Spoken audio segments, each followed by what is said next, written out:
talk for a moment about the Einstein Synchronization Procedure. This comes from a text called On the Electrodynamics of Moving Bodies by Albert Einstein, June 30th of 1905. It is in section 1 of his text of the definition of simultaneity. He imagines at the point A of space there is a clock, and at the point B of space another clock, in all respects resembling the one at A. And here's a curious statement. He says, we have not defined a common time for A and B, for the latter cannot be defined at all unless we establish by definition that the time required by light to travel from A to B equals the time it requires to travel from B to A. That is captured here in the mathematical equation T sub B minus T sub A equals T sub A prime minus T sub B. Let me draw that in a diagram. So I'm imagining a space-time diagram where space is the horizontal and time is the vertical. And then I will say that a point in space is represented by a vertical line in this diagram. We will call this clock A. And over here we will call this clock B. Now I've made this template. It's not made perfectly, but we can imagine the speed of light coming over here to clock B and the speed of light coming back over to clock A. And then we call this T sub A, T sub B, and T sub A prime. Let's say it takes 2 seconds to go back and forth. So this T sub A is 0, this is 2, and let's, for the heck of it, put 5 over here. 2 minus 5 is negative 4, and 5 minus 0 is 5. Those clocks are not synchronized. But if I change this to a 1, 2 minus 1 is 1, and 1 minus 0 is 1. Those clocks are synchronized. Now that we've done that, let's look for a moment at this definition that the time required by light to travel from A to B equals the time from B to A. What would a counterexample of that look like? I'll try to establish a counterexample to that by making the speed of light faster from A to B and then slower from B to A. And if the speed of light is, I gotta do that again. Sorry, but now my diagram is getting a little bit messy. But here we have the speed of light going almost at an infinite speed to the right and then much slower to the left. And we could still say make this 1, 0, 1, 2 for T sub B, and it would still manage to succeed in fulfilling this T sub B minus T sub A equals T sub A prime minus T sub B. So then we would have a T sub A over here equals 1, and it would create a line of simultaneity that kind of went through like that. And so in Einstein's opinion, we have not defined a common time for A and B, and I am in the same frame of mind because I don't think that it's reasonable to graph time and space, because this would essentially become our axis, or our, let's see, I call it an isocline. So here's our isoclines of space, and now here we would have our isoclines of time coming down like this, which I don't think is a reasonable description of space and time. I don't think it's a reasonable time, and it's certainly not a common time for A and B. But let's give a name to this condition where our isoclines of time are not perpendicular to the isoclines of space. And I will call it a non-orthogonal space-time condition, because the reason I want to have a name for this condition is because we will find it does not occur with the Lorentz transformations, but it does occur with the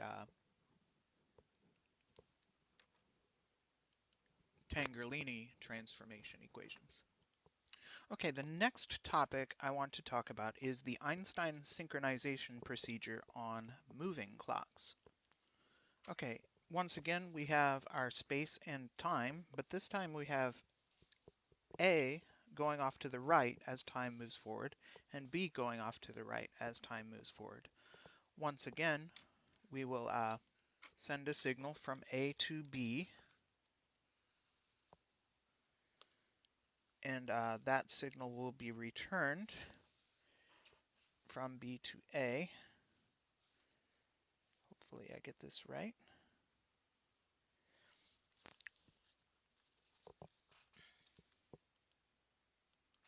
And a problem becomes apparent because the time, my apologies for the poorness of this space-time diagram, but the time here is longer than the time here. It takes less time for the uh,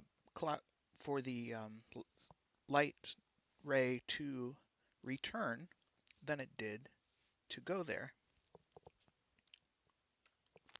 So we realize that if we look at T sub A and T sub B and T sub A prime, which were the readings of stationary clocks, T sub A, T sub B, and T sub A prime are the readings of stationary clocks that are moving, that would be stationary within this diagram. Here's our clock that reads T sub A prime. Here's our clock that reads T sub B, and here's our clock that reads T sub A.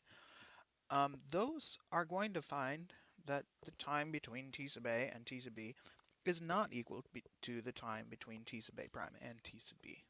However, we're not going to look, we can look at those. We can look at those, but we can also look at the clocks that are actually moving. And these clocks read tau sub A prime, and tau sub B. And what we'll find there is that halfway, or assuming the principle of relativity is correct, that that guy does not know that he is moving, he's going to find that this time here, this time here is going to be tau sub B. And so this this line of simultaneity actually is not parallel to the line of simultaneity of T sub B. Here's T sub B. T sub B versus tau sub B. T sub B goes like this, T sub B, and tau sub B comes up like this. They're slanted. They're slanted away from each other. Now, what the Lorentz transformation does is, if I wanted to view things from the point of view of A and B, I need to move those lines so they're straight. So I'm going to come up here and move the tops of those lines to the left and move the bottoms of those lines to the right. That is part of what the Lorentz transformation does. Meanwhile, it also takes these lines that are slanted, the tau sub b, it moves that one down and down on the left. It moves it down on the left and it moves it up on the right. So it moves it like that. And also, this transformation does not change the speed of light because all of the speed of light lines are constrained to that diagonal. And what it does to those lines, it stretches them out here and it compresses them here. So that is what the Lorentz transformation does. And it prevents any of those. It basically makes it so you're looking at tau sub b and the it makes it so tau sub b and b are perpendicular. Tau sub b is perpendicular to b and tau sub b is perpendicular to a. And that's what the Lorentz transformation does. It puts yourself in the reference frame where the space and time are orthogonal for stationary objects. Now, what the Tangerlini transformations does is not necessarily in exactly the same order, but what it does mathematically equivalent to is it does the Lorentz transformations and then it undoes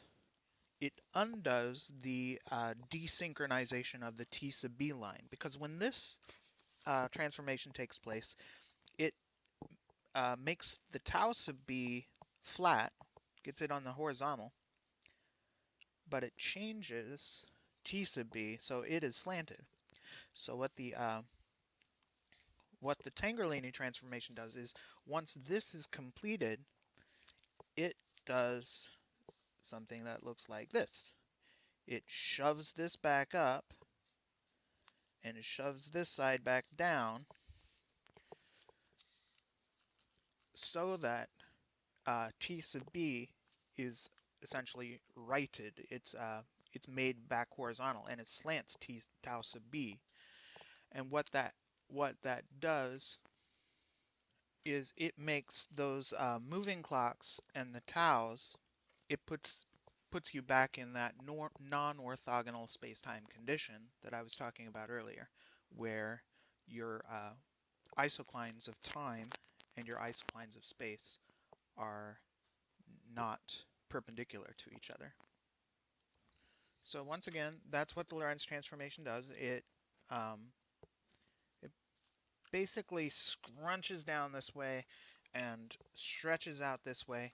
Everything else happens essentially automatically once you scrunch this and expand this. Everything else in the diagram will move along those hyperbolic paths. The Tangerlini modification restores the simultaneity of the original value of t, but at the same time it makes the time of your